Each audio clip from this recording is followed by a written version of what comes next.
Assalamu alaikum. How you all hope you're feeling fine. I'm also fine by the grace of Almighty Allah. Thank you so much for joining with me.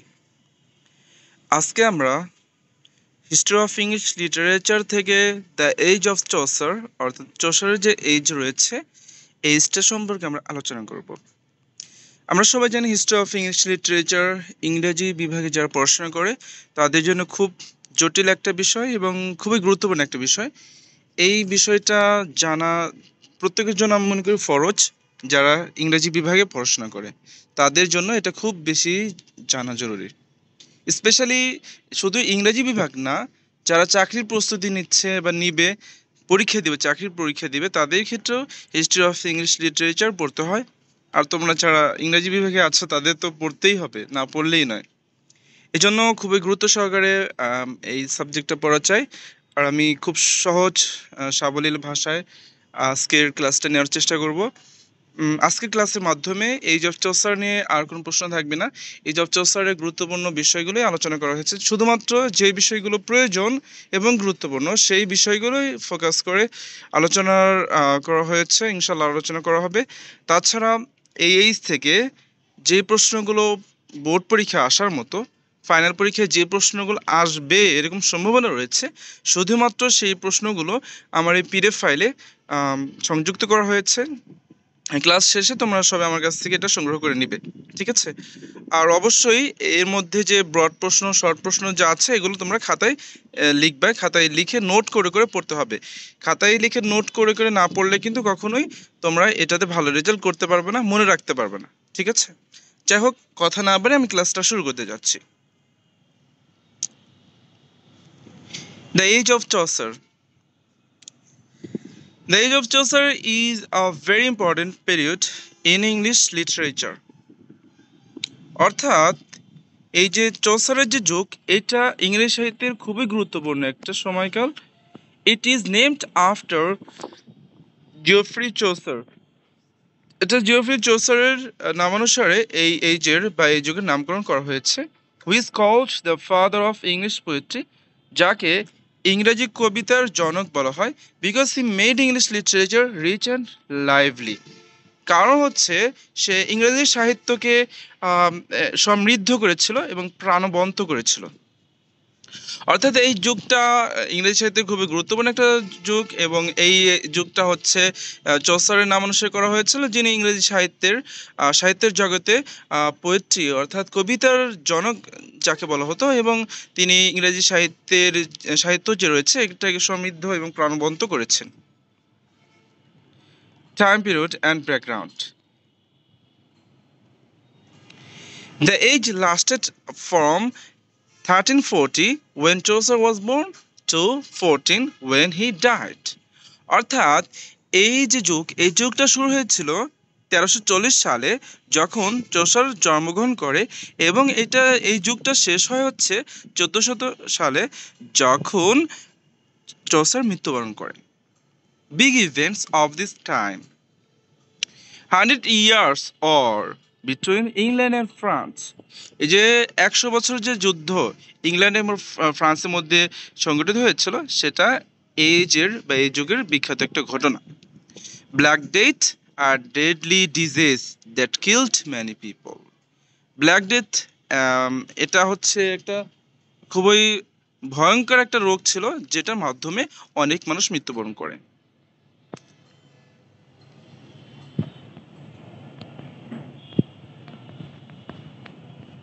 Society was divided. সমাজ ছিল বিভক্ত। Rich novels and পুর peasants, অর্থাৎ ধনী এবং স্বাবলম্বী যারা, ধনী সম্ভ্রান্ত পরিবারের, এবং পুর পিজেন্টস হচ্ছে গরিব চাষি লোক। ধনী সম্ভ্রান্ত পরিবার এবং গরিব চাষি পরিবার ছিল। This social gaps shaped the topics of literature. এই যে সাহিত্যের যে বিষয়বস্তু, এটা এই যে সোশ্যাল যে একটা গ্যাপ ছিল তাদের মধ্যে, সামাজিক যে একটা পৃথকতা ছিল, সেটাই হচ্ছে ইংরেজি সাহিত্যের বিষয়বস্তু হিসাবে উল্লেখ হয়েছে। Features of literature. এই যুগের যে লিটারেচার বা সাহিত্য ছিল তার ফিচারগুলো কি সেটা আজকে আমরা জানবো। Writers focused on real people and real life instead of only religious stories. আচ্ছা, এই যুগের পূর্বে আমরা অ্যাংলো সেকশন পিরিয়ডে কি দেখেছি, তখন হচ্ছে ধর্ম নিয়ে মানুষ বেশি লেখালেখি করতো, কিন্তু এই যুগে এসে শুধুমাত্র এই যে ধর্ম যে নিয়ে যে লেখালেখি করে সেটা না, তারা হচ্ছে real people and real life নিয়ে তারা লেখালেখি করতো, অর্থাৎ বাস্তব মানুষ এবং বাস্তব যুগ, বাস্তব যে জীবন, হ্যাঁ, সচরাচর যেই ঘটনা ঘটে থাকে সেই বিষয়গুলো তারা উল্লেখ করতো তাদের সাহিত্যে। They used satire, funny criticism, অর্থাৎ মজাদার সমালোচনা, and humour to show the problems in society and the church. তার হচ্ছে এই মজাদার যে সমালোচনা, মানে মজা করে সমালোচনা করতো এবং ব্যঙ্গ ব্যঙ্গ করতো আর কি। কিসের জন্য? Show the problems in society and the church, অর্থাৎ সমাজের যে সমস্যাগুলো রয়েছে এবং গির্জার যে সমস্যা, সমাজ এবং গির্জার যে সমস্যাগুলো রয়েছে সেটা তারা মজাদারভাবে সমালোচনা করতো এবং ব্যঙ্গ রসাত্মক করতো আর কি। The English language, Middle English became the main language of literature, replacing French and Latin. অর্থাৎ এই যে মধ্য মধ্যযুগের যে ইংরেজি, এইটা এই সময়ের লিটারেচার বা সাহিত্যের ভাষা হিসাবে গঠিত হয়।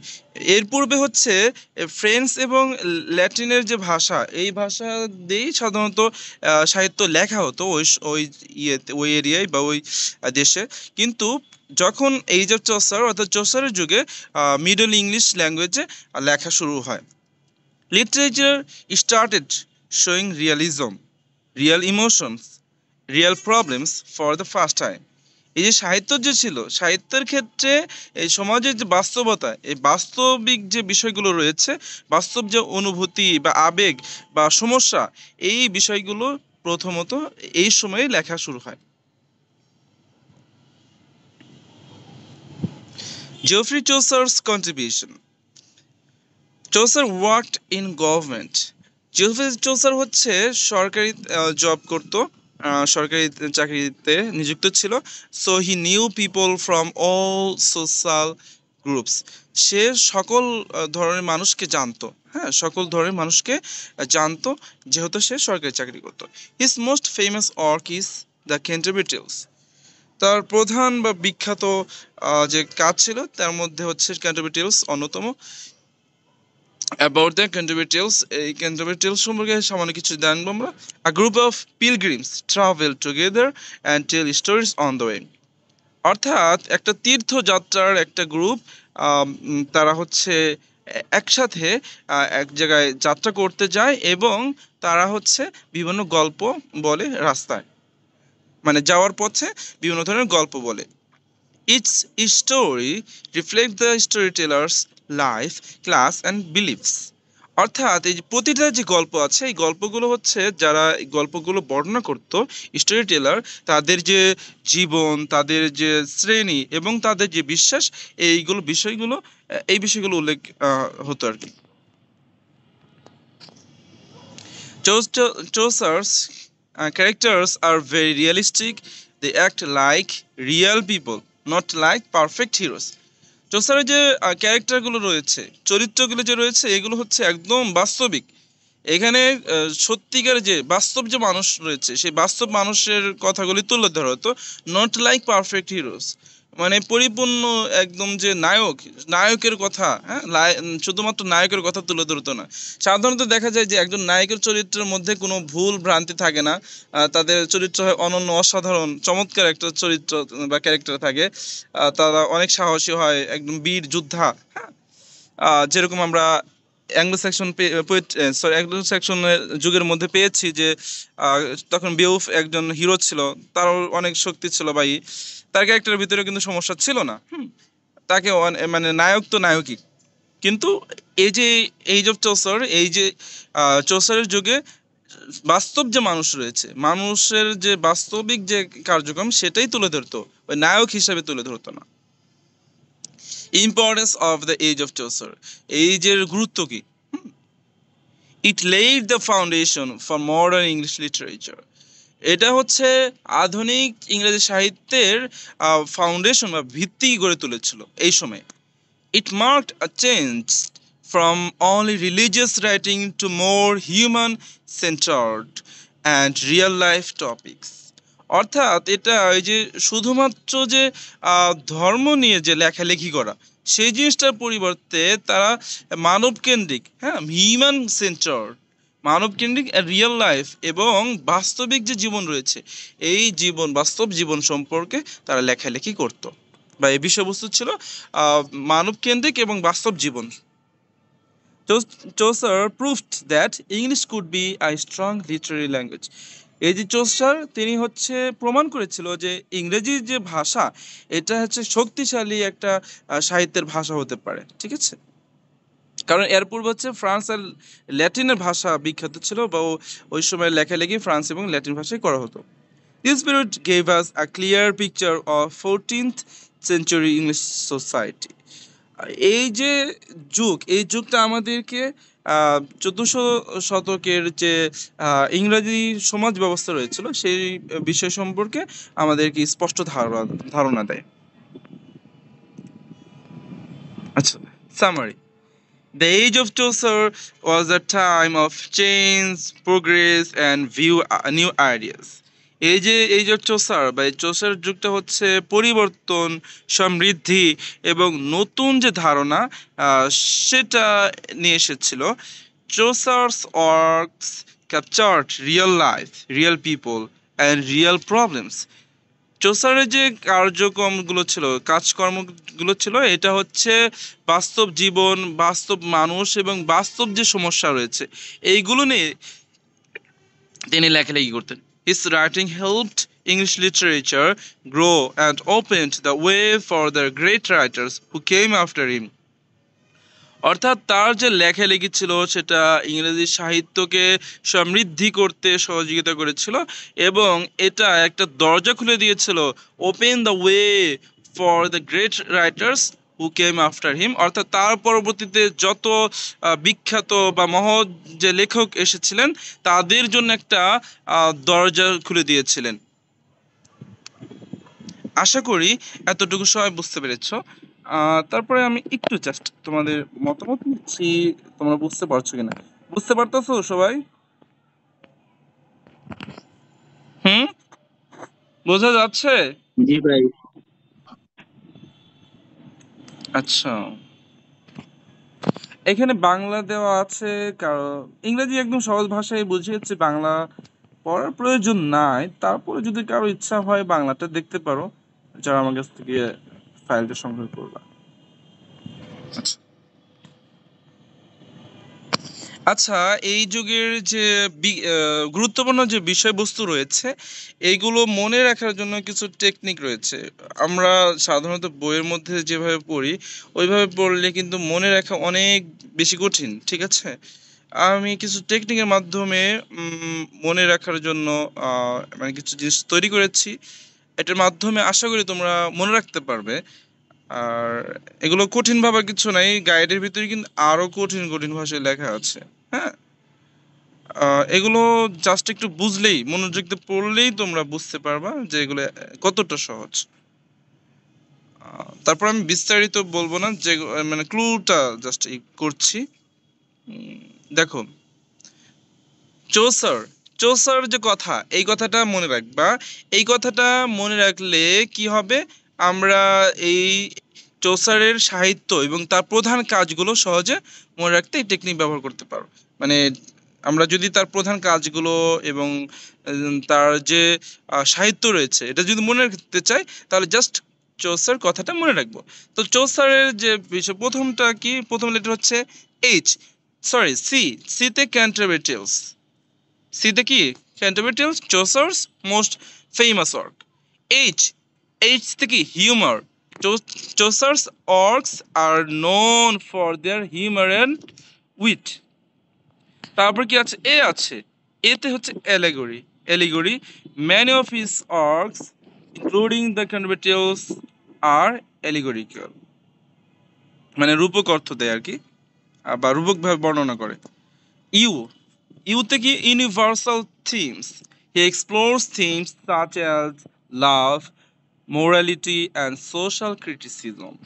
তারপর কি আছে? C, class distinctions.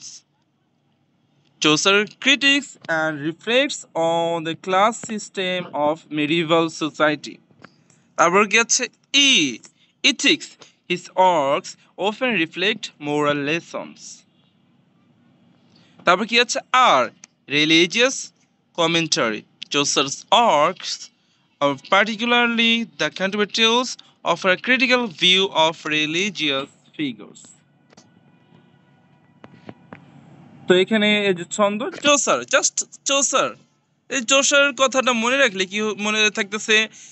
Canterbury Tales, humor, allegory, universal themes, class distinctions, ethics, religious commentary. এগুলো যে আলাদাভাবে মনে রাখতে আমাদের একটু অসুবিধা হতো না? অবশ্যই কিন্তু অসুবিধা হতো বা আমাদের মনে রাখতে একটু কষ্ট হতো, কিন্তু চৌসার এই কথাটা মনে রাখলে আমরা সিতে ক্যান্টারবারি টেলস, এইতে হিউমার, এতে অ্যালিগরি, ইউতে ইউনিভার্সাল থিমস, এইভাবে মনে রাখতে পারি আমরা। আচ্ছা, আরেকটা কথা মনে রাখতে পারি, টেলস। টেলস কথা মনে রাখলে আমরা ক্যান্টারবারি টেলস এর মনে রাখতে পারি, অর্থাৎ টিতে tales referring to the stories told by the pilgrims in the Canterbury Tales. এতে aristocracy. The characters in the Canterbury Tales represent various social classes including the aristocracy. এগুলো অর্থ বলছে না, অর্থ বললে অনেক সময় লাগবে, তাহলে ক্লাসে গুরুত্বপূর্ণ বিষয়ে আলোচনা শেষ হবে না। এল, last. Themes of lust and sexual behavior appear in many tales, such as the Miller's Tale. E. Ethics. The moral lessons of the tales often touch teaching about virtue and sin. S. Satire. Chaucer satirizes society, the church, and the class system. Sondo just tales. Tales, aristocracy, lust, ethics, satire. Tales, aristocracy, lust, ethics, satire. Pilgrim, pilgrim কথাটা মনে রাখবো। মনে রাখলে এই যে Canterbury টেলসের যে বিভিন্ন চরিত্র ছিল এবং বিভিন্ন যে পেশা ছিল, সামাজিক যে অবস্থান, কোন অবস্থান থেকে এসেছে, এইগুলো মনে থাকবে। ঠিক আছে, তাহলে পিলগ্রিম, পিতে পারসন, আইতে ইনকিপার, এলতে লয়ার, আর জিতে গিল্ডসম্যান, আরতে রিভ, আইতে ইম্প্রোভারিস্ট স্কলার, অ্যান্ড এমতে হচ্ছে মিলার। আচ্ছা, এগুলো তোমরা একটু নিজেরা দেখে নিও, খুব বেশি কঠিন না, জাস্ট পিলগ্রিম মনে রাখবা। এবং প্রতিটা জিনিসেরই আবার ব্যাখ্যা দেওয়া আছে, আমি এগুলো বিস্তারিত বলছি না এখন, ক্লাসটা তাহলে শেষ হবে না আর কি। আরেকটা কথা মনে রাখতে পারি, tell mnemonic for main themes in Canterbury Tales. হ্যাঁ, টিতে tales of love and marriage, এতে অ্যাভারেজ অ্যান্ড গ্রিড, এলতে লাস্ট অ্যান্ড সেক্সুয়ালিটি, ইতে ইথিক্স লেসনস। ঠিক আছে, নাইট কথাটা মনে রাখতে পারি, নাইটের ভিতরে আছে knighthood, Nobel virtues, idealism, glory, honour, tragedy, night. আচ্ছা, যারা একটু বিস্তারিত মনে রাখতে চাও ওই সম্পর্কে কি কি আছে না আছে, তাদের জন্য ওই শর্টকাটটা লেখা হয়েছে। কারণ ওইগুলো যদি আলাদাভাবে পড়তে যাও, আলাদাভাবে পড়তে গেলে আরও কঠিন। প্রথম দেখায় এগুলো মনে হতে পারে যে এত কঠিন কঠিন জিনিস, এগুলো কি লিখছে, কিন্তু মনোযোগ দিয়ে পড়লে মনে হবে যে না, এগুলো সহজ। কারণ গাইডে বা বইয়ের মধ্যে আরও বিস্তারিত যে দেওয়া আছে, আরও কঠিন ভাষায় দেওয়া আছে। ঠিক আছে, এখানে অনেক সহজ ভাষায় দেওয়া আছে। আচ্ছা, আমরা এখন গুরুত্বপূর্ণ একটা শর্ট নোটস বা শর্ট কোশ্চেন, এটা শর্ট নোট হিসেবে আসতে পারে অথবা শর্ট কোশ্চেন হিসেবে আসতে পারে। শর্ট নোট হিসেবে আসতে পারে অথবা শর্ট কোশ্চেন হিসেবে আসতে পারে, যেভাবে আসুক না কেন আমরা কিন্তু সঠিকভাবে দিতে পারবো ইনশাল্লাহ। So what do you know about the 100 years or, এরকমভাবে আসতে পারে, অথবা জাস্ট আসতে পারে দ্য 100 ইয়ার্স অর। ঠিক আছে, আচ্ছা আমি একটু দেখবো কে কে জয়েন করেছে।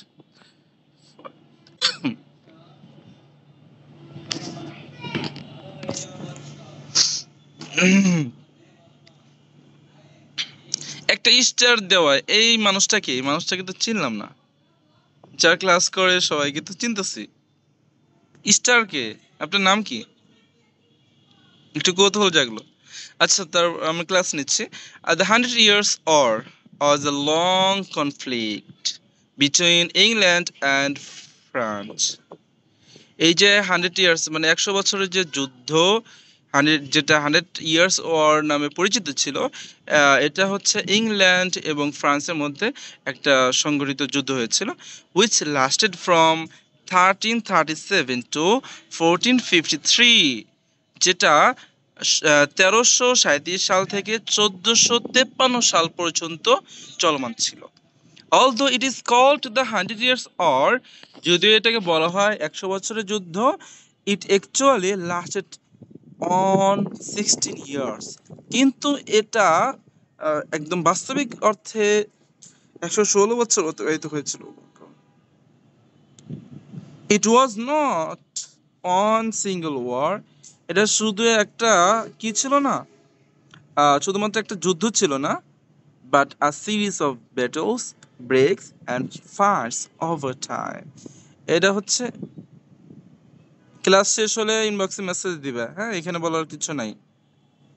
এটা হচ্ছে যুদ্ধের একটা সিরিজ ছিল, মানে অনেকগুলো যুদ্ধ এখানে সংঘটিত হয়েছিল, একটু ব্রেক নিয়েছিল, আবার হচ্ছে ফায়ার্স ওভার টাইম, একদম পরিপূর্ণ সময় নিয়ে শুধু যুদ্ধ হয়েছিল। The war began when the English king Edward III claimed the throne of France.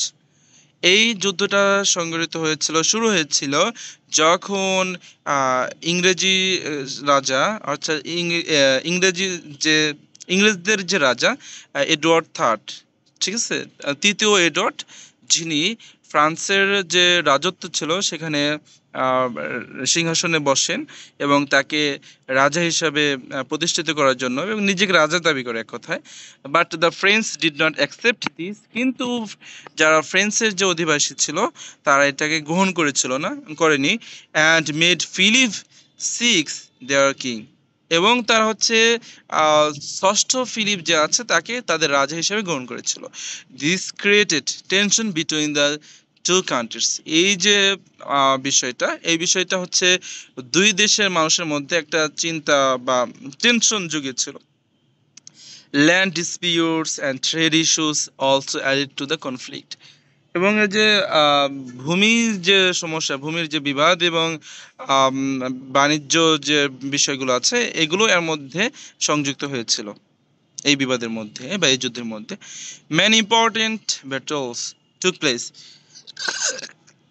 অনেক যুদ্ধ এখানে সংঘটিত হয়েছিল, like Crecy, Poitiers and Agincourt, where the English had great success. এখানে অনেক যুদ্ধ সংঘটিত হয়েছিল, ক্রেসি, পয়েটার্স এবং অ্যাগিনকোর্ট, যেখানে ইংরেজ জাতি যারা, তারা হচ্ছে এখানে একটা মানে বিশেষভাবে জয়লাভ করে এবং তারা সফলতা অর্জন করে। বাট লেটার, কিন্তু পরবর্তীতে, the French began to win with the help of a brave girl named Joan of Arc, এবং পরবর্তীতে হচ্ছে ফ্রেন্সের যারা অধিবাসী রয়েছে তারা একটা সাহসী যে একটা মেয়ে, জন অফ আর্স যার নাম ছিল, তার মাধ্যমে, তার সহযোগিতায় তারা জয়ী হতে সক্ষম হয়। Who gave hope and courage to the French soldiers, যে হচ্ছে আশা জাগাতো এবং সাহস দিত যারা ফ্রেন্সের যারা সোলজার্স ছিল, বাহিনী ছিল তাদেরকে। ফাইনালি ইন 1453, অবশেষে 1453 সালে, the war ended with a French victory, এই যুদ্ধটা ফ্রেন্সের জয়ের মাধ্যমে শেষ হয়।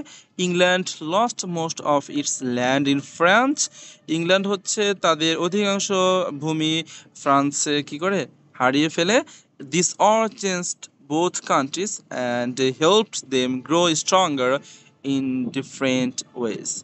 এই যে যুদ্ধ, এটা উভয় দেশকেই পরিবর্তন করেছিল এবং তাদের নিজেদের সমৃদ্ধি উন্নয়নের জন্য এবং তাদেরকে শক্তিশালী করার জন্য বিভিন্নভাবে এটা এনেছিল আর কি। The Hundred Years War was not just about fighting, it was a turning point in history, shaping two great nations for the future. এটা শুধুমাত্র একটা যুদ্ধ বা এই ফাইটিং যেটা সেটা ছিল না, এটা দুইটা দেশের মধ্যে একটা সুবর্ণ সুযোগ বা একটা টার্নিং পয়েন্ট ছিল।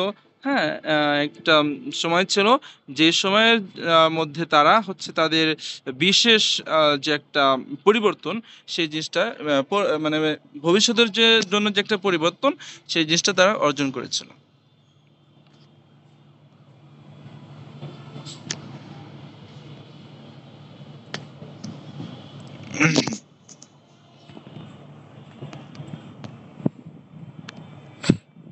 আচ্ছা, আমাদের মেবি আর ৮-৯ মিনিট আছে ক্লাসের। আমি খুব সহজ ভাষায় ক্যান্টারবারি টেলস প্রশ্নটা লিখেছি। এটা কিন্তু অবশ্যই গুরুত্বপূর্ণ ফাইনাল পরীক্ষার জন্য। হয় শর্ট হিসেবে আসবে অথবা ব্রড হিসেবে আসবে, খুবই গুরুত্ব সহকারে পড়বে। এইজের মধ্যে এই দুইটা প্রশ্ন খুব গুরুত্বপূর্ণ, এই জন্যই কিন্তু আমি এনেছি। The Canterbury Tales is a, আমি এটা জাস্ট রিডিং পড়ছি নাকি বিস্তারিত পড়বো তোমরাই বলো?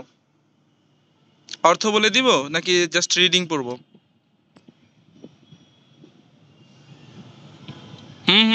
উত্তর চাই।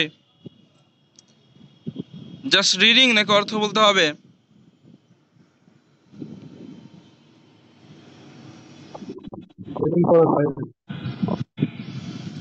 মাগো, ডিটেলস ডিটেলস ডিটেলস। আচ্ছা শোনো, আরো দুইটা ব্রড প্রশ্ন আছে, তো তো আমি জাস্ট একটু রিডিং পড়ছি, সহজ ভাষায় লেখা, একটু মনোযোগ দিয়ে শোনো। হ্যাঁ, আহ, তারপর যে অংশটুকু ব্যাখ্যা করার প্রয়োজন মনে করি বা প্রয়োজন বোধ হয়, সেই অংশটুকু আমি ব্যাখ্যা করব। সময় খুব স্বল্প। The Canterbury Tales, the Canterbury Tales is a famous work by Geoffrey Chaucer, written in the 14th century. It tells the story of a group of 30 pilgrims traveling together from London to the shrine of Saint Thomas Becket in Canterbury. To make their journey more enjoyable, they decided to tell stories. Each pilgrim is supposed to tell four stories, two on the way to Canterbury and two on the return trip. However, Chaucer only finished 24 stories. একদম সহজ ভাষায় এটুকু অর্থ বলার প্রয়োজনীয়তা বোধ করছি না আমি। The pilgrims come from different walks of life, such as a brave knight, a wise clerk, a greedy miller, and a kind-hearted person. Their stories reveal their personalities, experiences, and views on topics like love, honesty, religion, and human behavior. Some of the tales are funny and witty, while others are serious and teach moral lessons. Through these characters and their stories, Chaucer paints a lively picture of 14th century English society. His sharp observations, humor, and gentle criticism make the stories realistic and timeless. In short, The Canterbury Tales is not only an entertaining collection of stories but also a reflection of medieval society filled with insights about human nature, culture, and values.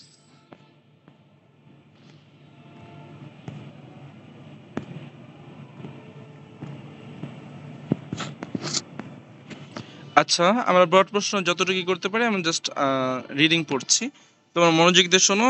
এগুলো খুবই সহজ ভাষায় লেখা হয়েছে।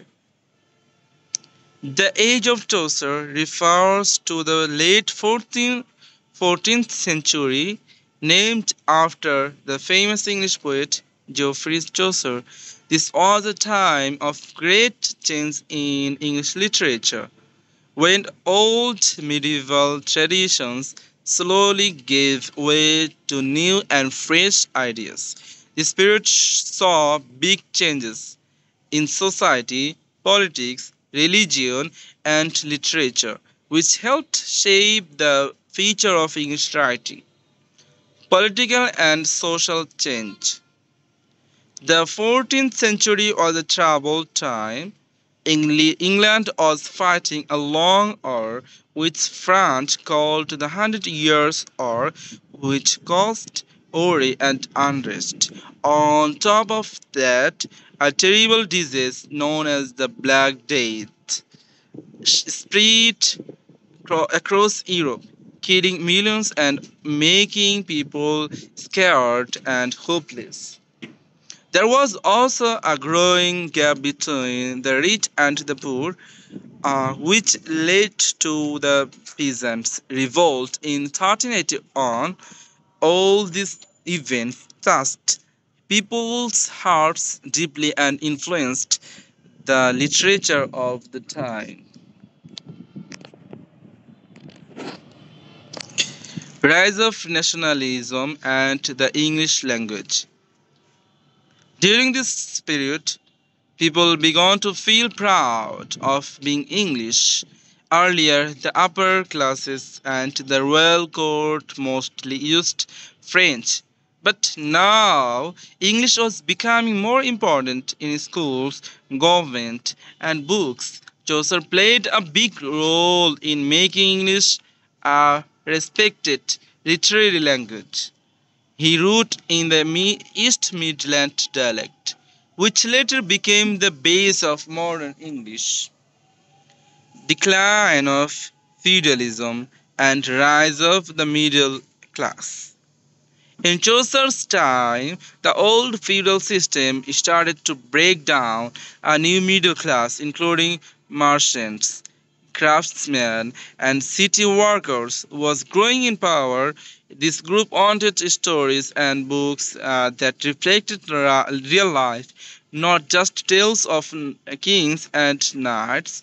Chaucer's works showed the hopes, struggles, and daily lives of common people, especially the middle class. Daily lives of it.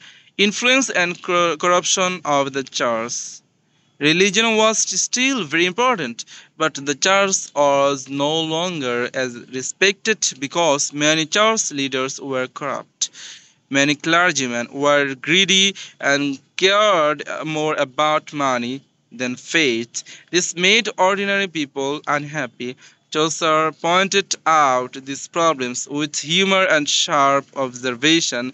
In the Canterbury Tales, characters like the Pardoner and the Friar are funny but also reveal the church's problems.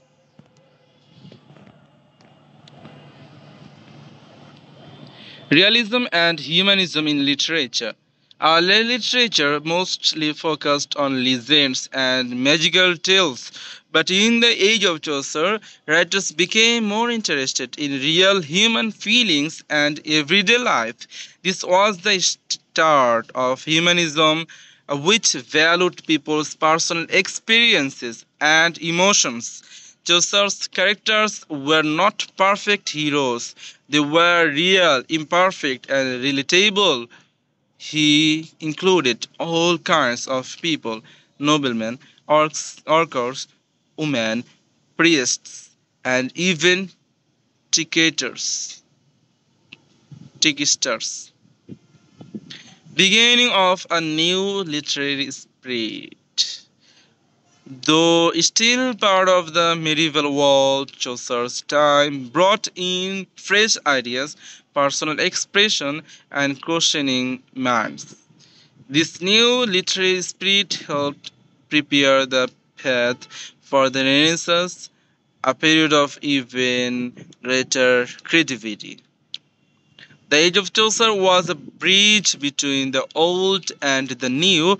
It was a time of change, challenge, and growth. The English language started to shine, and literature moved in a bold new directions.